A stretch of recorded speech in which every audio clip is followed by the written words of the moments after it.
A ver, ¿y si la historia que nos han contado siempre no estuviera completa? Hoy vamos a meternos de lleno en el pensamiento de Enrique Dussel, un filósofo que nos propone, precisamente, descubrir esa parte de la historia que se ha quedado en silencio. Vale, vamos a arrancar con algo fuerte, una idea que da que pensar. ¿Y si esa historia universal que todos hemos estudiado en realidad tuviera un solo narrador principal? Una única voz.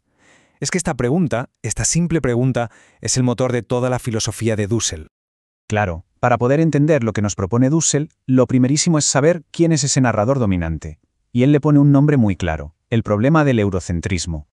Y aquí tenemos el concepto clave de todo esto, el eurocentrismo. Pero ojo, que no es solo una cuestión de mapas, de geografía, es mucho más. Es como si la historia fuera una película y Europa se hubiera dado a sí misma el papel protagonista, ¿no? Dejando a todos los demás, pues, como meros secundarios.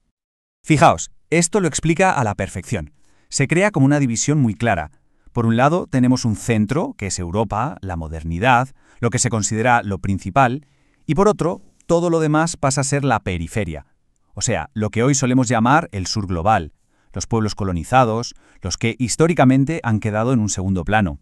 Pero claro, la pregunta es, ¿qué pasa cuando se vive en esa periferia? Porque esto no es solo una teoría, no es un mapa sin más. Esto tiene unas consecuencias humanas profundísimas. Y es aquí donde Dussel nos presenta su concepto, yo diría que el más importante de todos, el otro. Y cuidado, que el otro no es simplemente alguien que es diferente, no, es la persona, la comunidad que ha sido marginada a propósito, que ha sido dominada o incluso ignorada por completo por ese centro de poder. Podríamos decir que es el rostro humano de la periferia. Lo interesante de verdad es ver cómo esto se lleva a la práctica, cómo se vive. Ser el otro significa, por ejemplo, no encontrar tu historia en los libros oficiales. Significa que tus decisiones las toman otros, desde fuera, que te encasillan en estereotipos, y sobre todo significa ser uno de los desposeídos, es decir, de aquellos a los que se les ha quitado sistemáticamente el acceso a derechos y a recursos. Por eso, la crítica de Dussel va mucho más allá de lo político o lo histórico. En el fondo, lo que nos está planteando es una cuestión ética. El verdadero acto revolucionario, según él, es reconocer la dignidad de ese otro al que se le ha negado una y otra vez. Vale, si el problema es este, el de la exclusión, el de negar al otro, ¿cuál es la solución? Bueno, pues Dussel no se queda solo en la crítica. Propone un método muy concreto para intentar romper este círculo vicioso. Este método tiene un nombre un poco técnico, analéctica. Puede sonar complicado, pero de verdad que la idea de fondo es bastante sencilla y muy potente. Vamos a ver. Lo primero es un diálogo de verdad, un diálogo donde el objetivo no es ganar la discusión, sino entender al otro. Lo segundo, escuchar, pero escuchar de forma activa la experiencia, el conocimiento que tiene el otro. Y tercero, y esto es fundamental, este diálogo tiene que terminar en acción, en lo que él llama praxis, o sea, una acción real que cambie las cosas y que busque la justicia. Muy bien, ¿y todo esto para qué? ¿A dónde nos lleva este método? Pues Dussel no se limita a criticar cómo son las cosas ahora, también se atreve a imaginar un futuro distinto, nos da un horizonte hacia el que podemos caminar. Y aquí un punto súper importante. La propuesta de Dussel no es, quemarlo todo, destruir la modernidad, para nada. La idea es más bien ampliarla, derribar sus muros para hacerla más grande. No se trata de destruir, sino de construir algo que nos incluya a todos.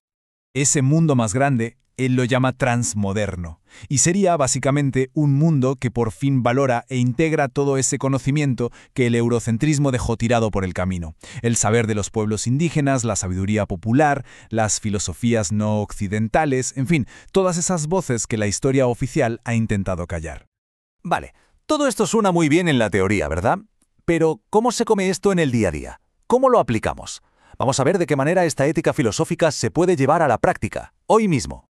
Pues mira, a nivel más personal se trata de algo tan aparentemente simple como respetar que hay realidades distintas a la nuestra y valorar la libertad y la identidad de los demás. Y luego, a nivel social, la cosa se complica un poco más. Nos llama a la acción, a apoyar a los grupos más vulnerables, a decir no a la exclusión y a ponernos a trabajar para reparar las injusticias que vienen de lejos. Y al final, todo este recorrido por el pensamiento de Dussel no nos deja con respuestas cerradas y fáciles. Más bien todo lo contrario, nos deja con preguntas. Preguntas de esas potentes que se te quedan resonando en la cabeza. La primera pregunta va directa a nuestra responsabilidad. Cuando vemos que el otro, esa otra persona, lo está pasando mal o necesita ayuda, ¿qué hacemos? ¿Miramos para otro lado o damos un paso al frente? La segunda nos obliga a mirar nuestra sociedad con un poco más de lupa, con espíritu crítico. Más allá de lo que ponga en el papel, en las leyes, ¿de verdad se reconocen los derechos de todo el mundo por igual en nuestra comunidad?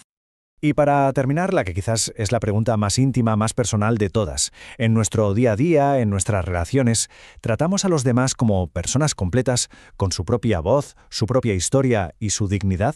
¿O, sin darnos cuenta, los convertimos en un simple objeto, en un medio para conseguir nuestros propios objetivos? Ahí queda eso, una pregunta que desde luego da para pensar un buen rato.